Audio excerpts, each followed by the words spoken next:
څومره چې د انسان تاریخ زوړ دی داسې ښکاري چې دومره د ژرندې تاریخ هم زوړ دی.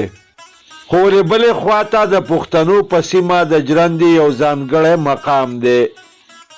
ژرنده که د پلار ده نو په وار ده، څه په ژرنده کې خو نه د ژرندې شپه او د ژرندې کټ. دا د پښتو ژبې هغه متلونه او جملې دي کومې چې د پښتنو په سیمه د ژرندې په اهمیت باندې دلالت ورکوي. ژرنده په اوبو چورلولی شي. د لوړ مقام نه لاندې مقام ته په یو ناوه کې اوبه راغورځولی کېږي، کومې اوبه چې یو چرخ چورلوي. د دغه چرخ په سر باندې د ژرندې پل لګېدلی کوم چې د دغه چرخ په مدد سره چورلیږي.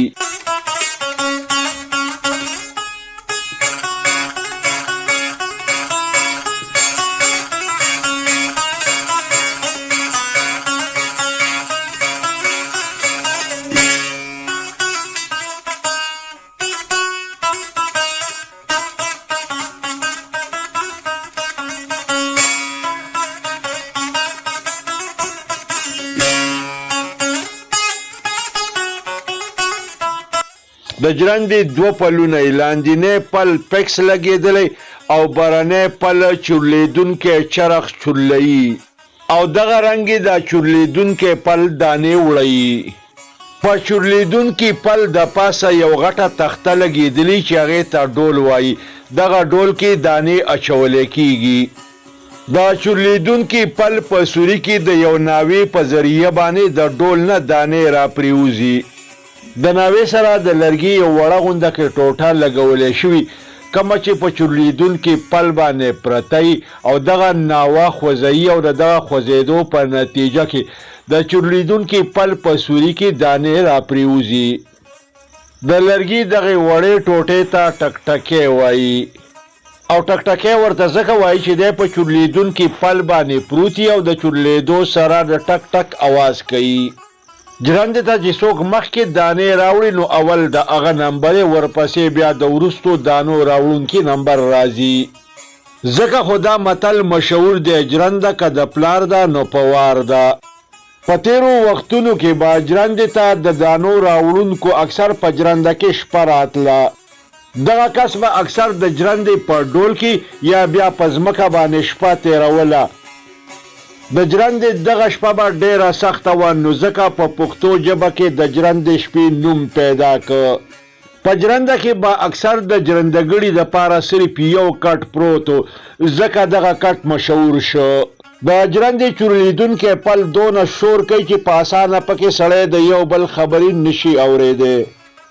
په دغه وجه څه ژرنده کې خو نه ناست دې متل په پښتو ژبه کې ځای ومونده. په ژرنده کې چې د یو کس د دانو وړول مکمل شي نو ژرندهګړی ژرنده راجارو کي او بیا د بل کس دانې وړول شروع کي. په ژرنده کې چې د دانو وړولو کومه مزدوري اخیستی کېږي هغې ته مز ویلی شي. پخوا به مز د دانو په صورت کې اخیستی کېده خو ولې اوس خلک نغدي پیسې ورکوي.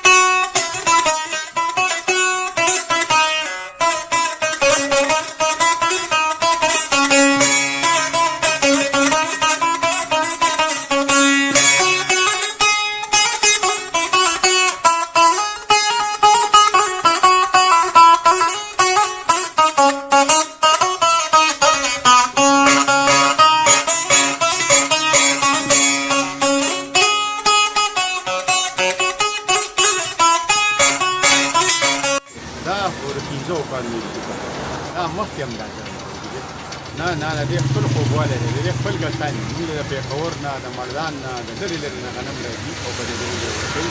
ډاکټران وایي موږ له اوس د ژرندې وړو دا د کلي د ژرندې وړو باندې دا د اوبو ژرنده هغې ته مزد وایي دلته اوس دي پیسې ورکوي خلک اوس مزد نه ورکوي مزد حساب کتاب دا دی چې موږ اوس 250 روپۍ من دي غنم پاکوي ډېر ښکلې دوړه دې لرې کوي ډېر ښکلې کوالټي ښکلې راځي د وړو